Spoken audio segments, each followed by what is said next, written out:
Era uma manhã ensolarada num aeroporto internacional onde os viajantes se aglomeravam em torno dos balcões de check-in, ansiosos por iniciar a sua viagem. O ar estava repleto do som de anúncios nos alto-falantes e de passos apressados no piso liso de ladrilhos. Os viajantes discutiram os seus destinos, os seus horários de voo, as suas esperanças e as suas apreensões. O ambiente era animado, barulhento, mas também emocionante, como uma promessa de novas aventuras. Entre esses passageiros estava Malik, um garoto negro de 16 anos, vestido com um moletom cinza simples e calças confortáveis. Ele não era como as outras crianças da sua idade, que pareciam se sentir mais confortáveis em roupas de grife. Malik não tinha roupas luxuosas, mas tinha algo que muitos não tinham, um sonho. Seu olhar estava cheio de excitação palpável. Ia visitar a avó, uma mulher sábia e calorosa, numa cidade distante que nunca tinha visto. Ele havia economizado cada centavo para esta viagem, fazendo biscates depois da escola, limpando as calçadas dos bairros ou ajudando os comerciantes locais, tarefas exaustivas, mas gratificantes. Foi a sua primeira aventura no exterior e cada passo parecia uma vitória contra os desafios da vida. O voo foi longo, mas ele estava pronto. Ele não temia desconforto ou distância. Foi o momento dele. O momento em que finalmente sairia da rotina da sua pequena cidade, onde se sentiria por um momento como todos aqueles viajantes que tinha visto nos filmes, pessoas que tiveram a liberdade de viajar, de descobrir o mundo. A vida de Malik sempre foi marcada por ver os outros viverem seus sonhos, mas hoje foi finalmente ele quem viveu os seus. Malik fez check-in no aeroporto sem incidentes, pegou sua passagem e dirigiu-se ao portão de embarque. Tudo parecia tão tranquilo. Havia um brilho de otimismo em seus olhos. Afinal, ele merecia. Ele tinha feito tudo certo. Ele havia provado sua determinação.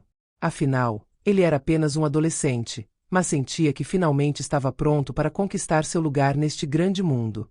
Uma vez a bordo, procurou seu assento, um assento na janela que havia reservado especialmente. Era o seu momento de fuga e ele queria saboreá-lo. Ele sentou-se confortavelmente em seu assento, tirando os tênis para poder relaxar um pouco, e ajeitou o casaco nos joelhos. Ele fechou os olhos por um momento, pensando em seu sonho se tornando realidade, mas quando os abrisse novamente, a realidade se manifestaria de uma forma muito mais brutal do que ele imaginava. Foi então que uma voz gelada quebrou o silêncio, uma voz que ele não esperava. Você precisa se levantar, meu jovem, disse a comissária de bordo Sandra, com voz autoritária e desprovida de qualquer calor. Malik olhou para cima, surpreso ao princípio, sem saber exatamente por que ela estava falando com ele. Ele não cometeu um erro. Ele seguiu bem as instruções. Ele se levantou imediatamente, pensando que havia cometido um pequeno erro na configuração do assento, talvez tivesse entendido mal as instruções. Mas quando se levantou, percebeu rapidamente que não era isso. Esta anfitriã, Sandra, olhou para ele com frieza. Seus olhos não continham nenhum traço de bondade, apenas impaciência. Seu assento está mal ajustado. Você incomodará os outros passageiros.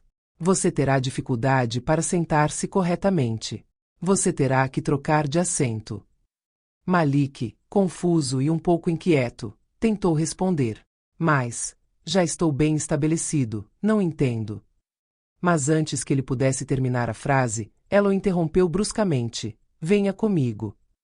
Ele se levantou, seu coração batendo um pouco mais rápido. O que realmente estava acontecendo aqui? Por que esta intervenção? Ele se sentiu preso em uma situação que parecia estranha e injusta. Ele ainda esperava que fosse um mal-entendido.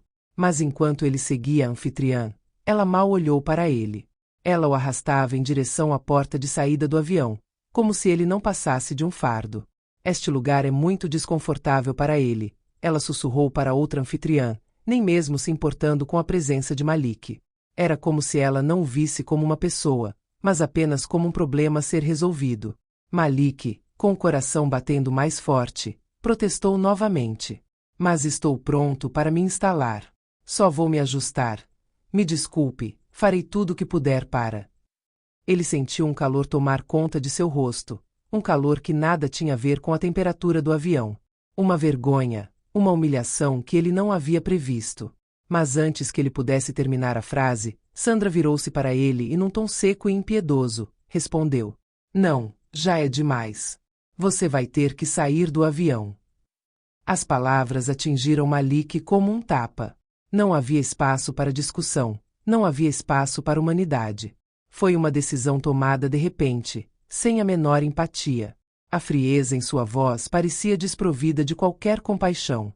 Ele se sentia pequeno, insignificante, como um objeto defeituoso que foi jogado fora sem sequer tentar entender.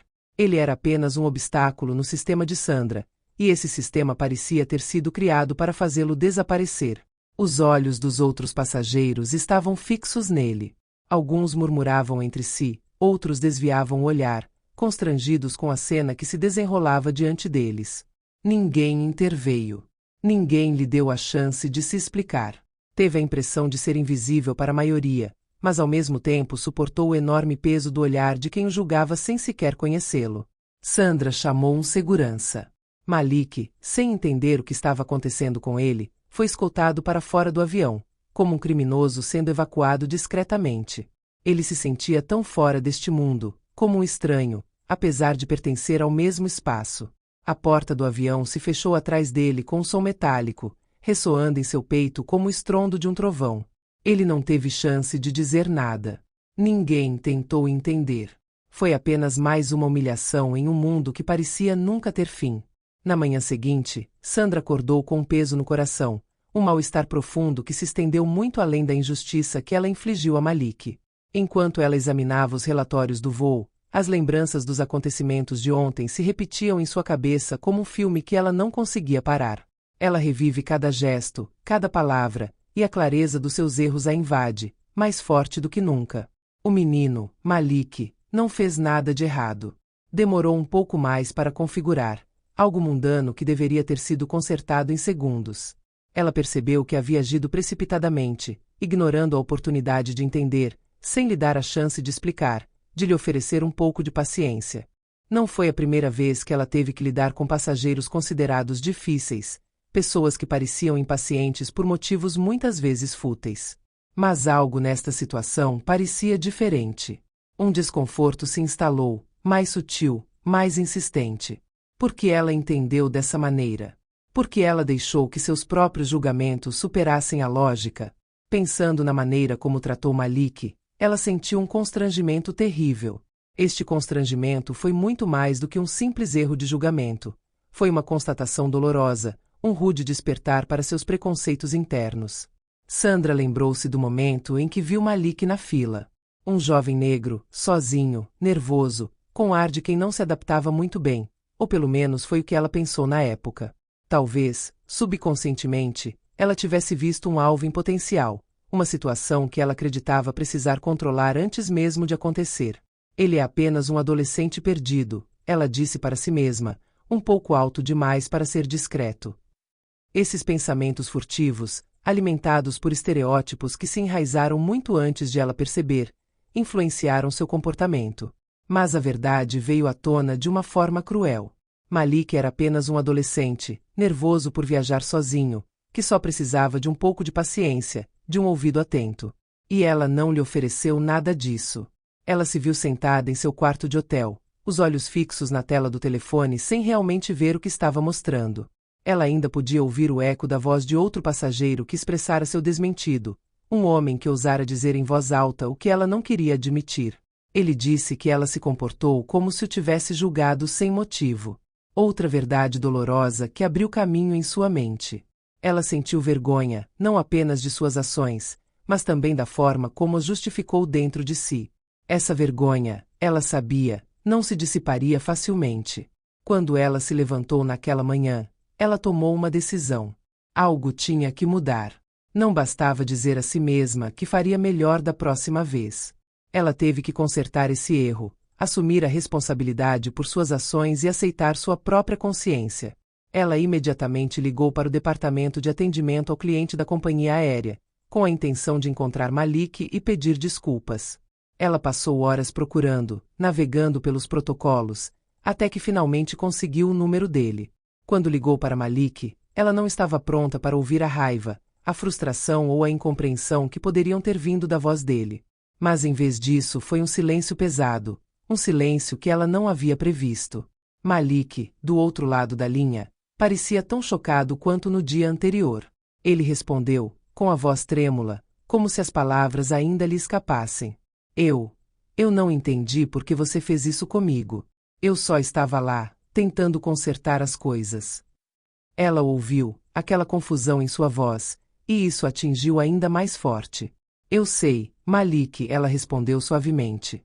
E é por isso que me sinto ainda mais culpado. Não posso mudar o que fiz, mas posso mudar o que faço no futuro. Peço desculpas pelo meu comportamento. Não houve raiva na sua resposta, apenas uma forma de alívio, de reconhecimento. Eu te perdoo, disse ele depois de um momento, mas espero que esse tipo de coisa não aconteça novamente. Não para mim, mas para todos como eu, que têm que enfrentar julgamentos injustos. Essas palavras ecoaram na cabeça de Sandra muito depois do término da ligação.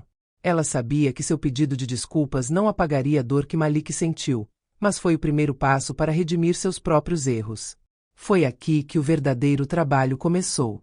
Após esta conversa, Sandra procurou ativamente soluções. Ela participou de um seminário sobre gerenciamento de preconceitos inconscientes, momento-chave que marcou o início de sua verdadeira transformação. Ela se comprometeu a integrar essas lições em sua vida profissional e além, garantindo que seus colegas e membros da equipe recebessem treinamento para combater os preconceitos que muitas vezes ditam as decisões das pessoas, mesmo sem que elas percebam. Não bastava simplesmente arrepender-se dos seus erros, era preciso também agir para evitar que eles acontecessem novamente. Este seminário não foi simplesmente uma sensibilização, mas um apelo à ação. Quanto a Malik, embora sua jornada tenha sido marcada por humilhações injustificadas, ele emergiu mais forte, mais determinado. O tratamento que sofreu não o definiria, ele aprendeu a não deixar que os estereótipos dos outros manchassem a sua identidade. Ele sabia que o mundo poderia ser difícil, mas não iria deixar que isso desanimasse. Sua jornada foi um rito de passagem, uma provação que, embora difícil, o moldou. Assim, o que parecia uma simples injustiça transformou-se num ponto de viragem para Sandra, que procurou corrigir o seu erro e mudar a forma como interagia com o mundo, e para Malik, que, com dignidade, aprendeu a enfrentar um mundo nem sempre justo, mas que nunca conseguiu apagar o seu valor.